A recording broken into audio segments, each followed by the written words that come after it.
১/১১-র পর থেকে বাংলাদেশের জনগণের সাথে সেনাবাহিনীর একটা দূরত্ব তৈরি হয়েছে। এটা আপনাদের মেনে নিতে হবে যে দূরত্ব তৈরি হয়েছে।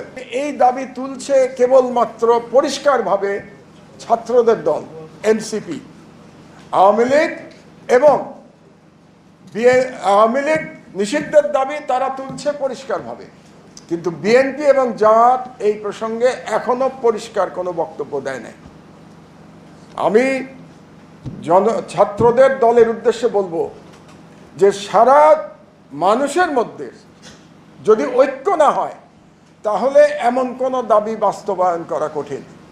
কাজেই আমার একটি পত্রিকার সম্পাদক, বাংলাদেশের একজন বর্ষিয়ান নাগরিক হিসেবে আমার আহ্বান রাজনৈতিক দলের প্রতি, আপনারা একসাথে বসেন, একসাথে বসে আপনারা সিদ্ধান্ত নেন।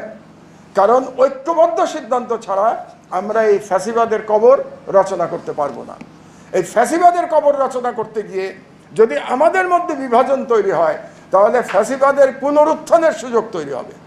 কাজে আমার আহ্বান হচ্ছে বড় দল হিসেবে বিএনপির প্রতি, আপনারা নেতৃত্ব দেন, লিডারশিপ নেন, আপনারা আহ্বান করুন এই তরুণ ছেলেদের, জামাত ইসলামী এবং অন্যান্য ছোটোখাটো দল যারা আছে, যারা ফ্যাসিবাদের দোসর ছিল না, ফ্যাসিবাদের দোসরদের ডাকা যাবে না, তাদের বাইরে যারা আছে তাদের সাথে বসেন এবং যে বিতর্ক চলছে এটার একটা গ্রহণযোগ্য সমাধান আপনারা বের করুন।